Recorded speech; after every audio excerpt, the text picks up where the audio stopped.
Hi friends, welcome back to Sweety vlogs. ఈరోజు ఇడ్లీని prepare చేసుకుందామండి. దూదిలాగా మెత్తగా ఈ విధంగా స్పాంజీ లాగా రావాలంటే నేను ఇక్కడ చూపించిన కొలతలో మీరు పప్పులు తీసుకొని చేసుకుంటే చాలా బాగా వస్తాయండి. నేను చెప్పిన టిప్స్ ఫాలో అవుతూ చేసుకోండి. ఈ విధంగా ఎంతసేపు పెట్టినా కూడా గట్టి పడకుండా వస్తాయి. ఇప్పుడు పప్పుల క్వాంటిటీ చూద్దాం. ఒక గ్లాసు మినపగుళ్ళు తీసుకొని అర గ్లాసు అటుకులు యాడ్ చేసుకోవాలి. మీరు కావాలంటే పప్పు తీసుకున్నారంటే మినపప్పుని ఇడ్లీ రవ్వ క్వాంటిటీని తగ్గించుకోవాల్సి వస్తుంది. ఈ విధంగా వాటర్ యాడ్ చేసుకొని ఈ మినపగుళ్ళని అలాగే అటుకులని నీట్గా వాష్ చేసుకొని వాటర్ యాడ్ చేసుకొని సపరేట్ పెట్టుకోవాలి. ఇక్కడ ఇడ్లీ రవ్వని సన్నది తీసుకోవాలండి, అప్పుడే ఇడ్లీలు చాలా బాగా వస్తాయి, మెత్తగా ఉడుకుతాయి. ఒక గ్లాసు మినపగుళ్ళకి 2.5 గ్లాసుల ఇడ్లీ రవ్వ యాడ్ చేసుకున్నాను నేను. ఈ విధంగా రవ్వని కూడా అప్పుడే నానబెట్టేసుకోవాలి, నీట్గా వాష్ చేసుకొని, అప్పుడే ఇడ్లీలు చాలా బాగా వస్తాయి. ఈ విధంగా ఒక 5 గంటలు లేదా 8 గంటలు నానబెట్టేసుకుంటే సరిపోతుంది. చూడండి, నేను ఒక 5 గంటలు నానబెట్టేసుకున్న. ఈ విధంగా నానే చూడండి. ఇప్పుడు ఇవి ఇడ్లీ రవ్వ కూడా అప్పుడే నానబెట్టేసుకుంటే ఇడ్లీలు దూదిలాగా చాలా బాగా వస్తాయండి. ఇప్పుడు ఈ పప్పులన్నీ మనము మిక్సీ పట్టేసుకుందాం. ఈ వాటర్ పారబోయకండి, ఇవే వాటర్ యాడ్ చేసుకొని మిక్సీ పట్టేసుకుంటే పిండి చాలా బాగా వస్తుంది.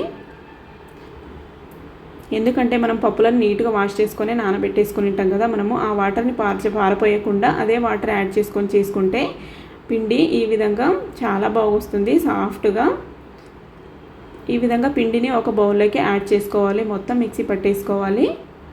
ఇప్పుడు ఇడ్లీ రవ్వను కూడా వాటర్ని బాగా పిండితో ఈ విధంగా మినపపిండిలో రవ్వ మొత్తాన్ని యాడ్ చేసుకొని ఈ విధంగా బాగా మిక్స్ చేసుకోవాలండి. మీరు గరిటెతో అయినా మిక్స్ చేసుకోవచ్చు. నేను చేతితో ఈ విధంగా బాగా మిక్స్ చేసుకున్నా. తర్వాత క్లోజ్ చేసుకొని ఓవర్ నైట్ పెట్టేసుకున్నా నేను. మీరు కావాలంటే ఒక 8 అవర్స్ పెట్టుకున్నా సరిపోతుంది. చూడండి, మార్నింగ్ బ్రేక్ఫాస్ట్ కోసం నేను ఓవర్ నైట్ నానబెట్టేసుకొని ఈ విధంగా చూడండి ఎంత బాగా పులిసిందో. ఈ విధంగా పులిస్తేనే ఇడ్లీలు చాలా బాగా వస్తాయి, దూదిలాగా. ఇప్పుడు నీట్గా స్లోగా కలుపుకోవాలండి. ఈ ఎయిర్ బబుల్స్ అన్నీ పోకుండా స్లోగా కలుపుకుంటే బ్యాటర్ని ఈ విధంగా బాగా కలుపుకొని మనకు కావాల్సినంత బ్యాటర్ని ఒక బౌల్లోకి తీసుకోవాలి. తీసుకొని మిగతాది ఫ్రిడ్జ్లో స్టోర్ చేసుకొని ఒక 3-4 రోజులు వేసుకోవచ్చండి. ఇడ్లీలు బాగా వస్తాయి. ఇప్పుడు టేస్ట్కి సరిపడా సాల్ట్ యాడ్ చేసుకొని పిండిని బాగా మిక్స్ చేసుకొని ప్లేట్లకు వేసేసుకుంటే అయిపోతుంది. ఇప్పుడు మనము ఇడ్లీ పాత్రలో వాటర్ని మరగడానికి పెట్టాలండి ఒక 2 మినిట్స్ ముందే. ఇప్పుడు ఇడ్లీ ప్లేట్లోకి ఆయిల్ ఏం అప్లై చేసుకొని నేను ఇక్కడ ఉత్తిన వాటర్తో తడిపేసి బ్యాటర్ని యాడ్ చేసుకుంటున్నా. ఈ విధంగా వేసుకున్న ఇడ్లీలు చాలా బాగా వస్తాయండి. ఈ టిప్స్ ఫాలో అవుతే ఆయిల్ పెట్టాల్సిన అవసరం ఏం లేదు ప్లేట్లోకి. ఇప్పుడు ప్లేట్స్ని ఈ పాత్రలో ఈ విధంగా సెట్ చేసుకొని క్లోజ్ చేసుకొని ఒక 10 to 15 మినిట్స్ ఉడికించుకుంటే సరిపోతుంది. చూడండి, ఒక 10 మినిట్స్ తర్వాత నేను ఓపెన్ చేసి చూశాను. ఇడ్లీలు బాగా ఉడికినాయండి, ఏం అంటుకోలేదు. చూడండి, ఫోర్క్తోన కానీ చాక్తోన కానీ ఈ విధంగా కుచ్చి చూడాలి. ఒక 2 మినిట్స్ చల్లారనికే వదిలేసి మనం ఇప్పుడు సర్వ్ చేసుకుంటే అయిపోతుంది. ఇక్కడ నాకు 10 మినిట్సే పట్టినాయండి ఇడ్లీలు ఉడకడానికి.